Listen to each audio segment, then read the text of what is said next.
안녕하세요. 이번 강의에서는 다양한 분류 방법 중 나이브 베이지 분류기에 대해서 다루어 보려고 합니다. 일단 구체적인 내용 소개에 앞서서 분류 방법들에 대해서 대략적으로 한번 짚어보고 간단한 수식 설명들과 함께 완전한 베이지 분류기와 나이브 베이지 분류기에 대해서 알아보겠습니다.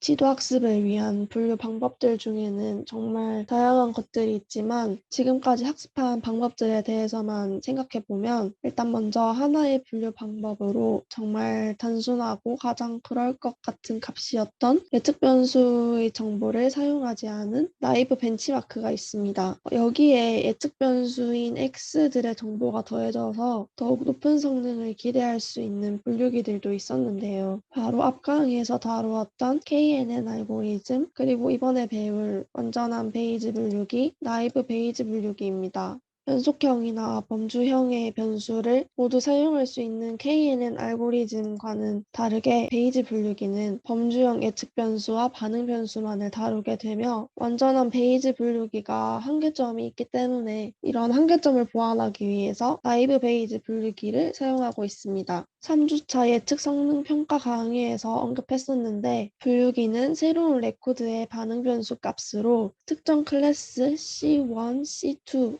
이렇게 확답을 주기보다는 클래스에 속할 확률을 제시하여 주게 됩니다. 예를 들어서 KNN 알고리즘은 거리 기반 러닝이었습니다. 이 그림을 보면 기반 데이터가 있고 이와 같은 새로운 레코드와 기존 데이터에 있는 다양한 레코드들과 각각 거리 계산을 진행하게 되는데 이때 KNN 알고리즘에서 최적의 K값이 3이었다면 거리가 가까운 순서대로 K개의 레코드들이 선택되고 그 레코드들의 반응 변수 클래스를 살펴보게 됩니다. 이때 새로운 레코드의 반응 변수가 주황색 클래스에 속할 확률은 이 세 개 중에서 주황색이 2개이기 때문에 이런 식으로 확률을 제시하여 주게 됩니다. 이렇게 거리 계산 값을 기반으로 이웃을 정하고 그 이웃들의 반응 변수 클래스에 관심 있는 클래스의 비율로 주어진 새로운 레코드가 이 클래스에 속할 확률을 알 수 있게 되는데요. 그렇다면 KNN과 다르게 오늘 배우고자 하는 베이지 분류기는 어떤 식으로 확률을 정해주는 걸까요? 완전한 베이지 분류기는 새로운 레코드가 가지는 예측 변수 값들과 모두 동일한 값을 가지는 레코드들을 찾아 클래스에 대해서 살펴보게 됩니다. 이렇게 기반 데이터가 있고 새로운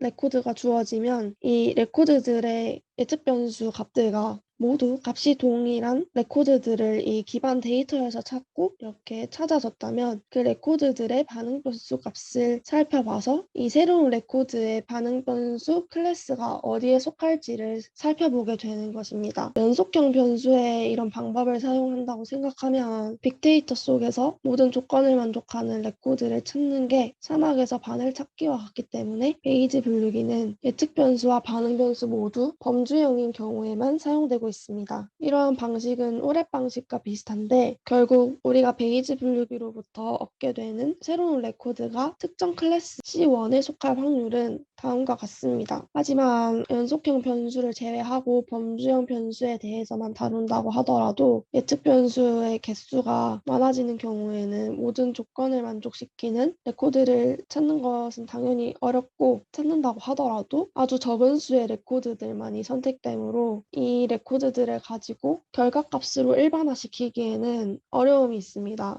이 완전한 베이지 분류기로부터 구하고자 하는 이 확률이 예측 변수 조건을 모두 만족시키는 레코드들을 기반으로 하는데 이를 찾기에 어려움이 있으니까 이 식을 조금 변형해서 생각해보면 어떨까요? 원래 구하고자 했던 확률 이것은 다음과 같은 식으로 조건부 확률에 대해 알고 있으면 쉽게 식의 변형을 알 수 있습니다. 이렇게 되면 반응 변수의 값이 C1 클래스에 속하는 레코드들을 먼저 살펴보게 되므로 아까보다는 더 많은 레코드들이 선택되어서 살펴볼 수는 있겠지만 결국에는 새로운 레코드의 예측 변수 모든 조건을 만족시키는 것을 찾아야 하므로 한계점이 여전히 존재하게 됩니다. 이런 문제를 해결하기 위해서 우리는 단순화 가정으로 모든 예측 변수들이 서로 독립이라는 가정을 부여하게 됩니다. 그리고 이런 가정을 부여함으로써 식은 다음과 같이 변형되고 이렇게 되면 각각의 확률만 구하면 되므로 앞서 겪었던 조건 만족에 대한 한계점을 보완할 수 있습니다.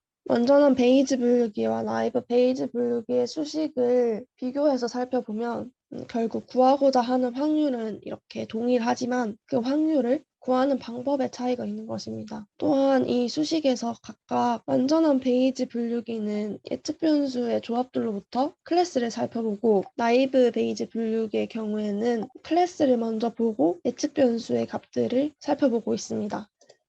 다시 말해서 완전한 베이지는 이 값을, 나이브 베이지 분류기는 이 값을 좀 더 중점적으로 보고 확률 계산에 사용하게 되는 건데요. 또한 이를 통해 구하는 확률은 컷오프 값 조정을 통해서 예전 강의에서 말했던 다른 분류기들과 마찬가지로 분류기의 성능을 조절할 수 있습니다. 따라서 완전한 베이지 분류기의 어려움을 보완한 나이브 베이지 분류기를 사용하게 되면 일단 전체 데이터 세트의 정보를 사용할 수 있고 확률 계산이 단순하며 효율적으로 구할 수 있습니다. 하지만 이것은 그저 일방적으로 예측 변수들은 독립이라는 가정을 세워서 구했던 값이므로 원래 구하고자 하는 확률이었던 이 확률은 근사값일 수밖에 없습니다. 그래서 확률을 직접적으로 사용하는 문제보다는 간접적으로 사용하게 되는 분류나 랭킹에서 나이브 베이지 분류기가 강점을 보이게 되는 것입니다. 이번 주 강의 내용 요약 슬라이드로 전체적인 설명을 마치도록 하겠습니다.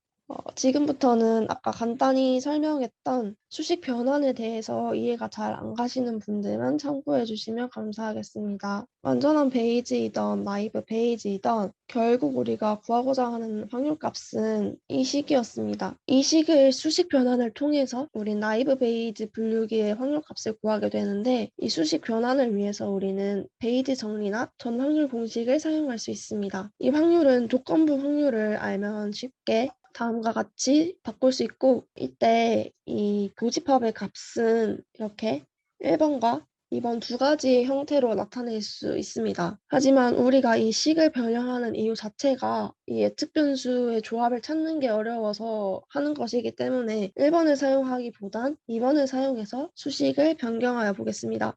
이를 통해 다음과 같이 나타내고 나이브 베이지에서 정했던 단순화 가정, 예측 변수들이 독립이라고 가정하면 이 값은 다음과 같이 근사할 수 있습니다. 이 값 자체가 근사값이므로 처음에 구하고자 했던 이 식 자체도 전체로 근사값이 된대요. 하지만 여기서 또 분모의 이 값이 여전히 예측 변수의 조합들로 이루어져 있기 때문에 이 식도 좀 더 쉬운 확률 계산을 위해서 변경해 주어야 합니다. 따라서 이 확률은 전 확률 공식을 사용할 수 있는데 저 예측 변수의 조합들의 경우에는 서로 배반인 m개의 클래스로 구성되므로 이렇게 나타낼 수 있습니다. 따라서 이 식을 이렇게 나타내고 이 식에서 아까 가정했던 독립 가정을 사용하게 되면 나이브 베이지 분류기로의 확률을 구할 수 있는 수식이 이렇게 완성되게 되어 있는 것입니다. 이상으로 강의를 마치겠습니다. 감사합니다.